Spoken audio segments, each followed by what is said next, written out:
নাম গহন বিচার হরিদাস ঠাকুর একের পর এক বর্ণনা করছেন। প্রভু কহে যার মুখে শুনি একবার,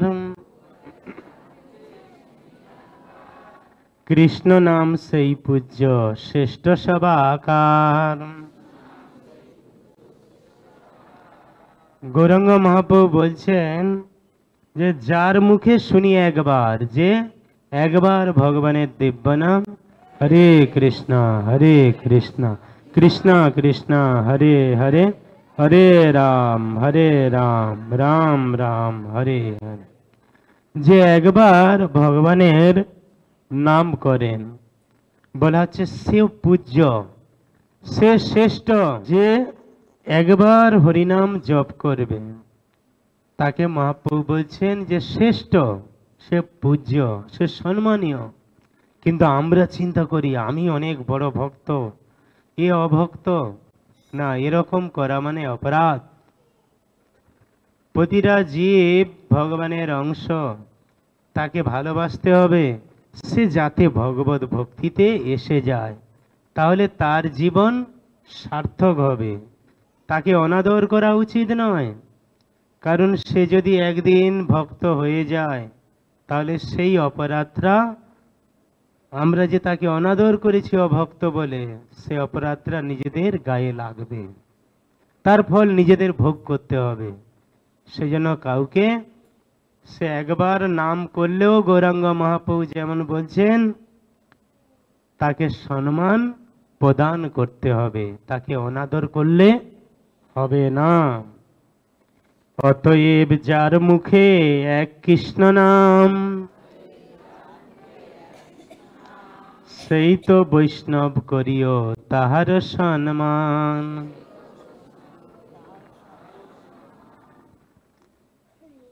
যে অতএব যার মুখে এক কৃষ্ণ নাম, গৌরাঙ্গ মহাপ্রভু বলছেন যে একবার কৃষ্ণ নাম করে তাকেও সম্মান প্রদান করবে।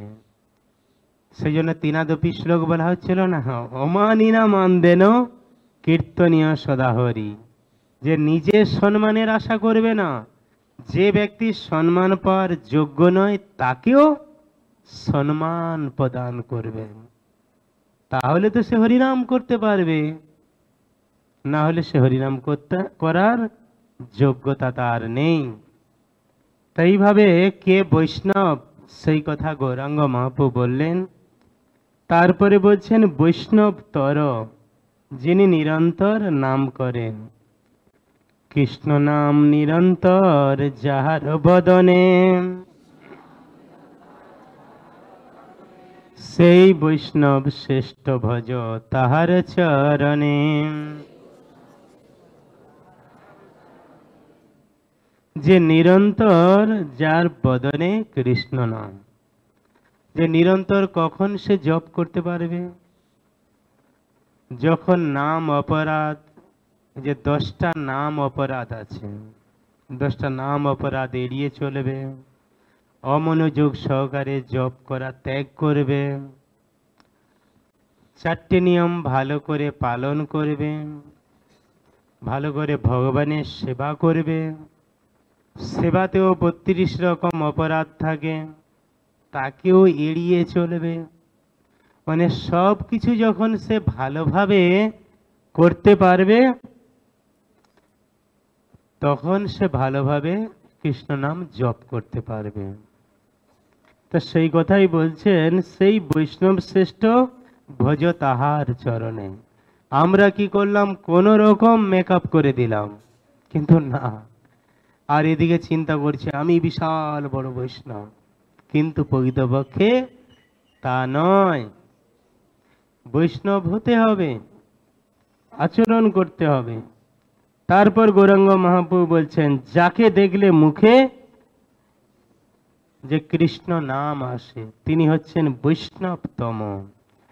যাহার দর্শনে মুখে আইসে কৃষ্ণ নাম,